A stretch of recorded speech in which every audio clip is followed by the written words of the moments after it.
applied jobs for 30 times, got rejected. I went for a police, they said, no, you're not good. I went to even the KFC. When KFC came to China, come to my city, 24 people went for the job. 23 people were accepted. I was the only one guy. And we went for police. 5 people, 4 of them accepted. I was the only guy that I received it. So for me, being turned down, rejected. Oh, by the way, I told you that I applied for Harvard for 10 times, rejected. What effect did it have, though, being rejected? Well, I think we have to get used to it. We're not that good. Even today, we still have a lot of people reject us. You know, for 3 years, I tried to fail in the universities. But a lot of fail. I failed for funny things that I failed a key primary school test for 2 times. And I failed 3 times for the middle schools. And you will never believe in Hangzhou, my city, there's only one middle school that lasts only 1 year. It was changed from primary school to middle school because our graduates of our school, no middle school accept us because we were too bad. Yeah. I told my people in my apartment 15 years ago, guys, we have to work hard, not for ourselves. If we can be successful, 80% of the young people in China can be successful. We don't have a rich father, powerful uncle. We don't have $1 from bank, 1 cent from government. Just work as a team. 第二个呢，我想就是我们学会硅谷人的一种拼劲。如果说我们是早上8点钟下班，8点钟上班，5点钟下班，这个不是搞高科技啊，这个绝对不是我们阿里巴巴能成功。如果说我们有这种精神，反正我上班了，8点钟上班，5点钟下班了 ，OK， 赶紧去其他地方。人家美国人强就强他的硬件，强就强他的系统建设，这方面确实不知道。但是玩信息玩软的，中国人的脑袋绝不比人长。我们在座的所有的人的脑袋绝不比人长。Life is like a box of chocolate. You never know what you can get, right? I never know I would be here talking to you and talking to Charlie Rose. I never know. But today I made it. Later we find that the world has a lot of opportunity. How you see the world, how you catch the opportunity. So what do you worry about? I worry about it today. Young people, a lot of young people lose hope, lose vision, instead of complain. I think young people, if my advice to be an entrepreneur, don't be scared of failure, of setbacks, and don't give up. A lot of people today have a lot of complaints. Say, I don't have opportunity. I complained a lot when I was young and suddenly realized complaint does not solve any problem. Where the opportunity always in the place where people complain.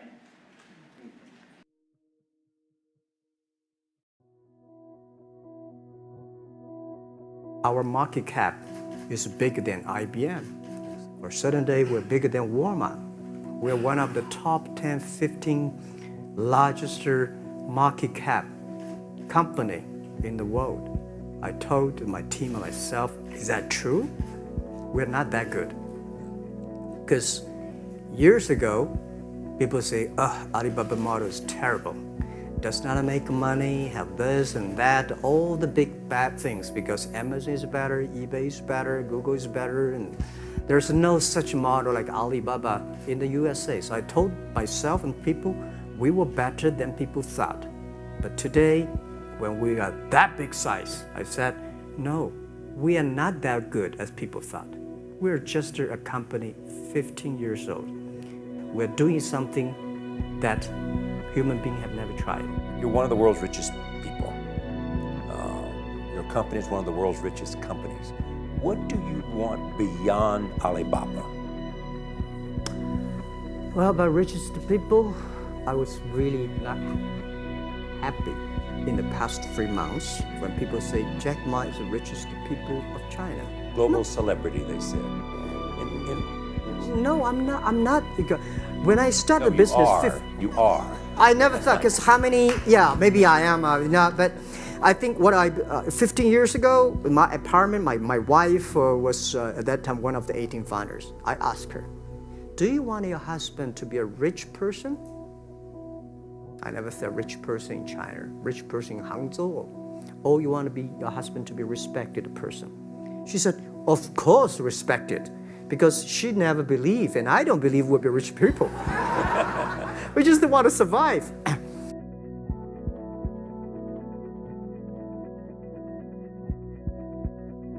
I would like to ask if you hire based on a specific educational background. Thank you. No.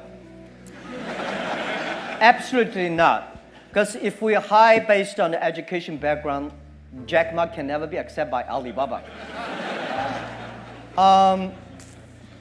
When we started the business, we had 18 founders, including me. 17 of them, most of them my students. Well, today people think these 18 people, the smartest people in China. We don't think we are smart. Honestly, we all graduate from the very poor schools. The only thing we did was that we are very united. We all believe the future. We are all optimistic. And we learn through mistakes. We never give up. When Alibaba first IPO'd in 2007 in Hong Kong, we had close to 500 millionaires. And I had a talk with people in the room. I say, hey, everybody, now we are very successful. Do you think we are smarter than the others? People say, no. The early days, because we had a strange name, Alibaba, people say, what a company. We cannot even hire people. We say, if the people who is not that much disabled, we all hire them. Because nobody wants to join us. But we've gone through it. So I asked those 500 millionaires, there's one thing. Those people who think they're smart, after half year, they all gone. They start to build up their own. They don't believe our model. They don't believe by helping others, by helping small business, you can make money. Because 20 years ago, only by helping big companies, you can make money. By helping small companies, you don't have a chance. So smart people left us. Those people believe they are excellent. The headhunting company all come, they headhunt our people. We are the people, nobody even come to hunt us. So we stayed, we have no choice, we don't have any company to go, but we believe our future. If you graduate from famous university, please respect the people who graduate from the poor schools. Those people like us graduate from a poor universities, please respect yourself. We have chance. The most important is that you find the people with the fighting spirit, learning spirit.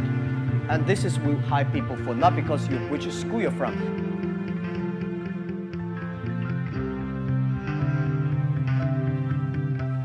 The first 2-3 years for Alibaba was a disaster. We did not have a business model. People in China did not believe the internet. People did not believe e-commerce. What we did, the 18 people together, like 40, 50 people. We only have a vision. We don't know how to do it. And then we got an excellent person. He worked more than 30 years in GE. He gave me, said, Jack, it's about the system. It's about the people, value, mission, and people training. And then year 2002 and 3, 4, I spent a lot of time training our people with the value, mission, and professionalism. And then we got more managers, more leaders than most of the other startups. Then we started to do better. So in order to survive, we have to be mission-driven, value-driven, and people-driven. Today we do e-commerce. Tomorrow may not. The day after tomorrow, we don't know what we do. But if we're mission, value-driven, if we believe young people, if we want to supporting the other people to be more successful, there is always business model. There's always money to make. That's what we believe. It's not about business model. Later, it's about create values for the others.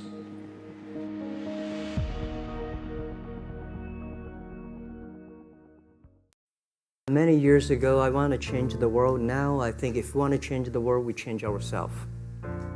Change ourselves is more important and easier than change the world. I want to improve the world. I just feel that I'm enthusiastic about what we are doing. At the beginning, for the first 5 years, I just want to survive.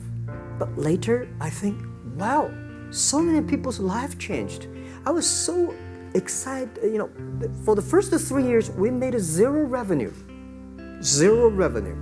But we are so excited to continue to work. You know what happened?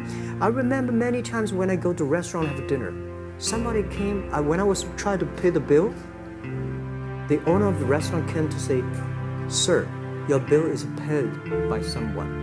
And the small note said, "Hey, Mr. Ma, I'm your customer of Alibaba Group, Alibaba platform. I made a lot of money, and I know you don't make any money. I pay the bill for you." And this is something that you know that it's not amazing. If you don't do it, nothing's possible. If you try to do it, at least you have the hope.